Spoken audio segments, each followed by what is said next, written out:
বন্ধন নিউজে আপনাদের স্বাগত। শুরু করছি আজকের খবরের এই অংশটি নিবেদন করছে চুঁচুড়া নবজীবন ফাউন্ডেশন। ফের স্ট্রং রুমের অব্যবস্থা নিয়ে সরব হলেন হুগলি লোকসভা আসনের বিজেপি প্রার্থী লকেট চ্যাটার্জি। অস্থায়ী সরকারি কর্মচারী যারা তৃণমূলের নেতাকর্মী তাদেরই নিয়োগ করা হয়েছে ভোট গণনা কেন্দ্রে। এই তথ্য অভিযোগ নিয়ে এদিন জেলা শাসকের অফিসে যান হুগলি লোকসভা আসনের বিজেপি প্রার্থী লকেট চ্যাটার্জি। আর এদিন জেলা শাসক না থাকায় সহ জেলা শাসকের হাতে সরকারি অস্থায়ী কর্মচারী যারা কলমে তৃণমূল নেতাকর্মী তাদের নামের তালিকা তুলে দিলেন তিনি। এর আগেও হুগলি HIT কলেজের ভোট গণনা কেন্দ্রের স্ট্রং রুমের অব্যবস্থা নিয়ে সরব হয়েছিলেন লকেট চ্যাটার্জি। যতই ভোট গণনা কেন্দ্রীয়গুলি ইলেকশন কমিশনের দায়িত্বে থাকুক না কেন, জেলার শাসক দলের অঙ্গুলি হিলনে জেলার সরকারি আধিকারিকরা স্ট্রং রুম তৃণমূল গুপ্তচর ঢোকাচ্ছে বলে সাংবাদিকদের প্রশ্নের উত্তরে যথাযথ তথ্য প্রমাণ ধরলেন বিজেপি প্রার্থী লকেট চ্যাটার্জি।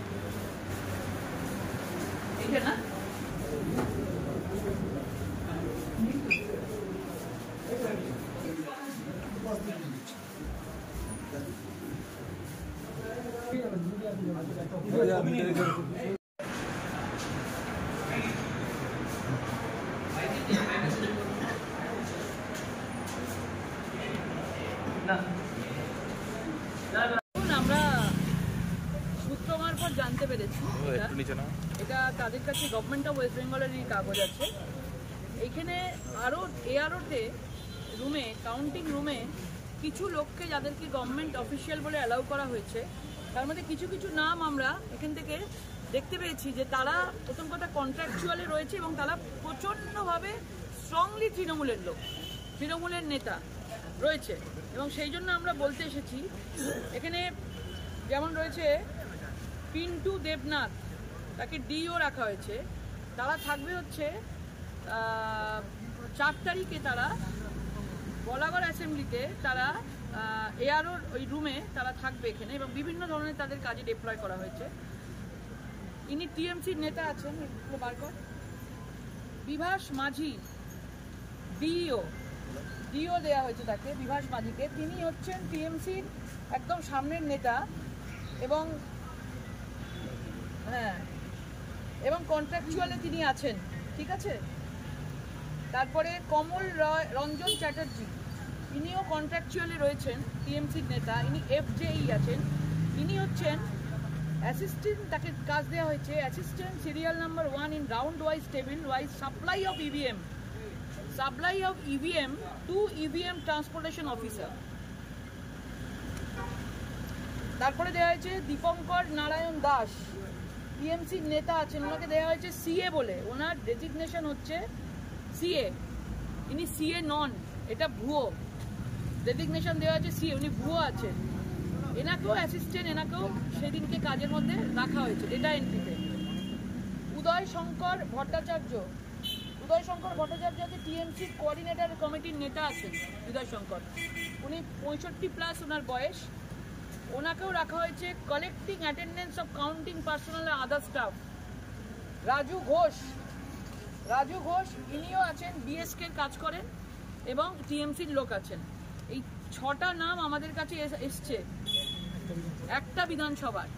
এই জন্য আমরা এখানে এসছি। ওনারা পরিষ্কারভাবে বলেছিলেন এখানে কাউন্টিং যখন হবে, আমাদেরও যেমন বলা হয়েছে কাউন্টিংয়ে কোনো টিচার বা প্যারা টিচার কোনো লোক কেউ কাউন্টিংয়ে থাকতে পারবে না, সেটা যখন প্রত্যেকটা পার্টি মেনে চলছে, সেক্ষেত্রে ওদের ক্ষেত্রে দাঁড়িয়ে, গভর্নমেন্টের ক্ষেত্রে দাঁড়িয়ে, সেখানে এনারা নিজেদের তৃণমূলের লোকজনকে ভেতরে কেউ ডেটা এন্ট্রি করবে, কেউ ফুড সাপ্লাই করবে, কেউ EVM নিয়ে আসবে, এইসব তাদেরকে কাজের মধ্যে ঢোকানো হয়েছে। আমরা এটা প্রোটেস্ট করছি এবং এইগুলো এই রানের যদি সরানো না হয়, আমরা তো একটা পেয়েছি, আরও 6টা বিধানসভার এখনো পর্যন্ত পাইনি, মানে এটা আমাদের পাওয়ার কথা নয়। তাহলে ভাবুন, আমাদের ধরে নিতে হবে যে অন্যান্য বিধানসভাতেও এরকম কিছু করা হয়েছে। এবং আমরা পুরোপুরিভাবে প্রোটেস্ট করছি। এইরকম যদি হয় তাহলে সেদিন কাউন্টিং বন্ধ থাকবে, কাউন্টিং হবে না। আমরা কেউ কাউন্টিং মানবো না, সেদিন যেন মেশিনই না খোলা হয়। এটা পুরোপুরিভাবে ইলেকশন কমিশনকে আমরা জানাবো। গতকাল শুভেন্দু অধিকারী মহাশয় উনি এটা দেখে ফোন করেছিলেন আমাকে। উনি বললেন গতকাল উনি কন্ট্রাকচুয়াল বেসিসে যদি কেউ কাজ করে তাদেরকে যেন এই এআরওর ঘরে কাউন্টিংয়ে যেন না রাখা হয়। উনি পরিষ্কার ইলেকশন কমিশনকে জানিয়েছেন। কিন্তু কালকেই এই চিঠি 30 তারিখে, দেখুন 30 তারিখে কালকেই এই চিঠি এবং DMA সাইন করা চিঠি, এটা আরও সাইন করেছে এখানে সাইন করেছে সেই চিঠি তারা মানে দিতে পারে এটা থেকে। যদি এগুলো করে তারা কন্ট্রাকচুয়াল কাজে তারা রয়েছে, টিএমসির নেতারা রয়েছে, পঞ্চায়েত সমিতিতে তারা মেম্বার ছিল, তারা এখন ভেতরে ঢুকবে ইভিএম দিতে? আর আমরা জানি না ইভিএম দিতে গেলে কি হয়। এরা 6 জনই কন্ট্রাকচুয়াল কাজ করে, সবাই সব টিএমসির সঙ্গে যুক্ত, সবাই ভিডিওতে গিয়ে কন্ট্রাকচুয়াল কাজ করে। গ্রুপটা যারা গ্রুপ অফ অফিসারদের নাম তারা দিয়েছে, এটা অর্ধেক লোক ভুয়ো অফিসার এবং অর্ধেক লোক তৃণমূলের লোককে দেওয়া আছে। আমরা এই ধরনের জিনিসগুলো যদি মানবো না, যদি এরকম হয় তাহলে গণনা বন্ধ থাকবে। দিদি এডিএম এর সঙ্গে দেখা করলেন, এডিএম বিষয়টি কি বললেন উনি, আমি এই আপনার কথাটা জানাবো, আমরা এটা চেক করব যারা আছে কিনা। উনি খুব ভদ্রভাবে বললেন, কিন্তু আমরা জানি যে যদি একজন আরও এটাকে সাইন করেন তাহলে সব কিছু দেখে শুনেই করে, ভেরিফাই করেই করা হয়। কিন্তু তার মানে উনি ভেরিফাই করেননি। উনি বললেন আমরা দেখবো যে নামগুলো আপনি দিয়েছেন। তাহলে আপনি ভেবে দেখুন, আমি একটা বিধানসভার নাম দিয়েছি, তাহলে বাকি 6টা বিধানসভার নাম তো আমরা পাইনি, এটা তো পাওয়ার কথা না। এটা আমাদের কাছে এসছে, তার মানে আমাদের ধরে নিতে হবে যে 6টা বিধানসভাতেই আরও চোখ বন্ধ করে সাইন করে দিয়েছে যা যা দিয়েছে। আর এগুলো তৈরি হয় পিপি সেলের মাধ্যমে। একটা সেটা তৃণমূলের পিপি, যেটা মানে যাদেরকে ওরা বসানো হয়, সেখানে তারা এই সেলটা পুরো চালায় তৃণমূল।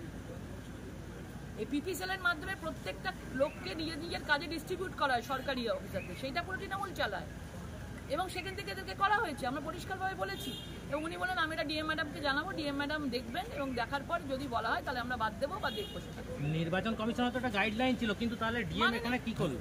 গাইডলাইন মানেনি, কন্ট্রাকচুয়াল কাজ তারা করে, তাদের চেক করা হোক। তিনি এখন বলছেন চেক করবে, তাহলে ভেবে দেখুন আমরা নিয়ে আসছি তারপর বলছে চেক করবো, তাহলে তার আগে তারা কি করেছে? এরা কি ভেতরে থাকলে কিছু সমস্যা? নিশ্চয়ই। তাহলে যদি এরা ভেতরে থাকবে, টিএমসি নেতারা ভেতরে থাকবে, তাহলে আমাদের লোকেরা কেন থাকবে না?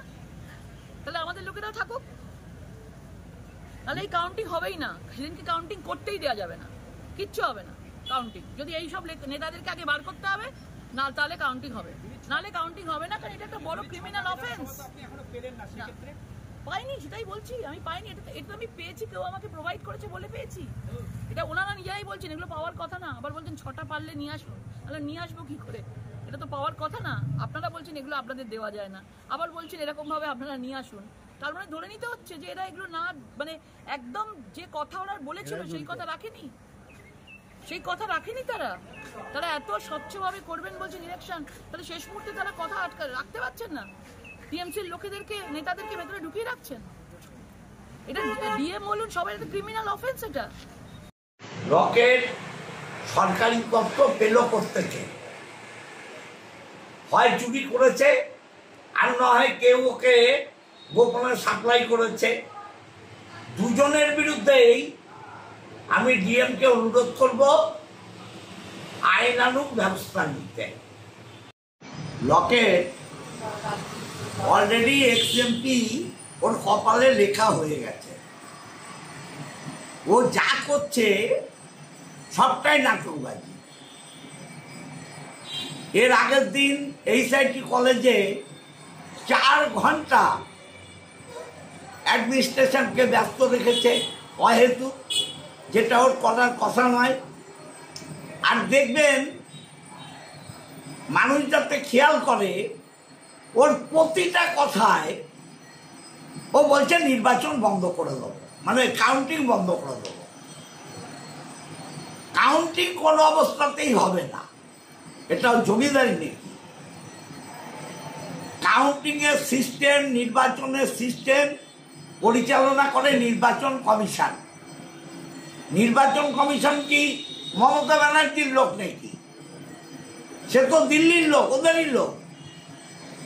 আর এখানে নির্বাচন কমিশনের নির্বাচিত 3 জন আইএএস ক্যাডারের অফিসার, তারা রয়েছে নির্বাচন প্রক্রিয়া দেখবার জন্য।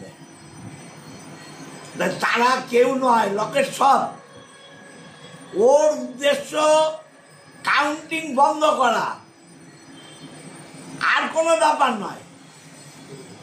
ও ক্যান্ডিডেট হিসাবে বা রচনা ক্যান্ডিডেট হিসাবে তার কাউন্টিং এজেন্টরা দেখবে মেশিনের নাম্বার ঠিক আছে কিনা, মেশিন ঠিক করে টাইম ডেট দিচ্ছে কিনা, এবং যে 17C ফর্ম যেটা প্রিজাইডিং অফিসাররা ভোটের শেষে দিয়েছে সেই অঙ্ক মিলছে কিনা।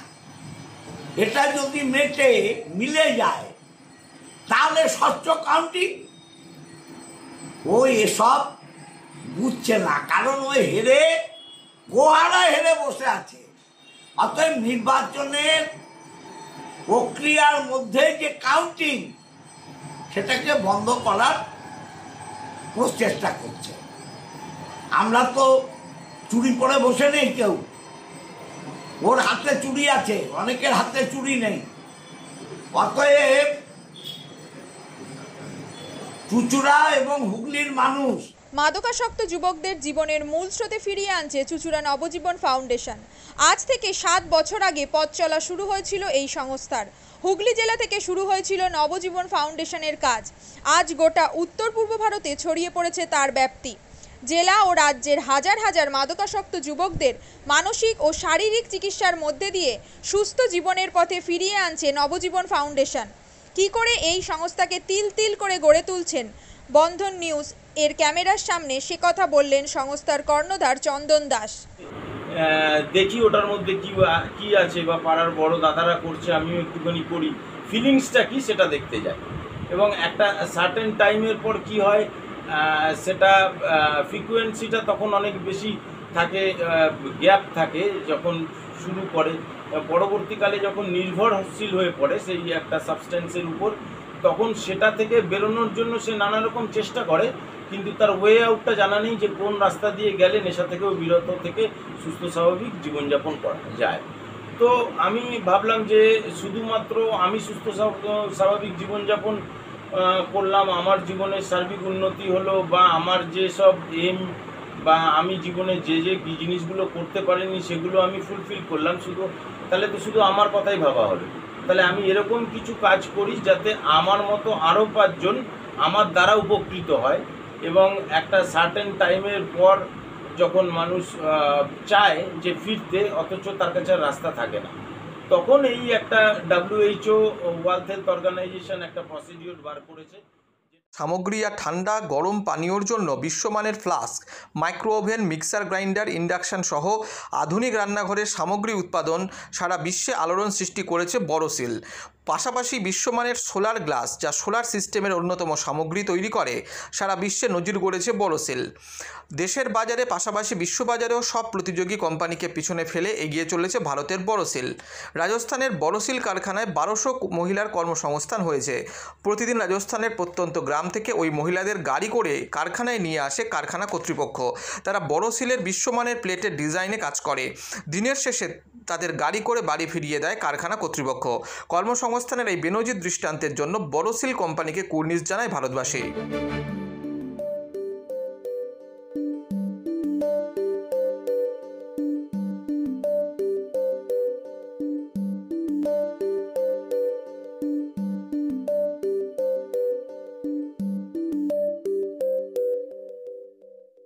At Borosil, our products touch our customers' lives in many ways.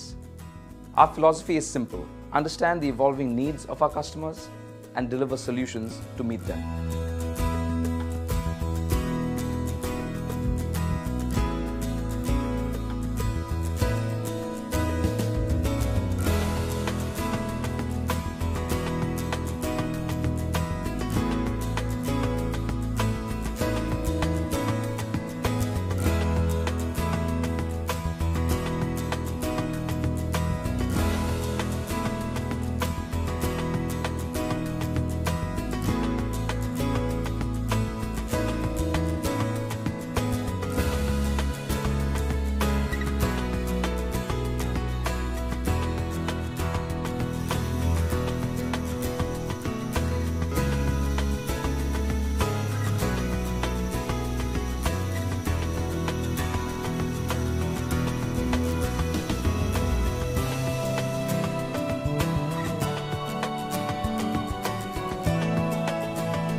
We look beyond business. We promote green energy as well as provide healthcare and education for the underprivileged. In fact, this has been our heritage at Borosil.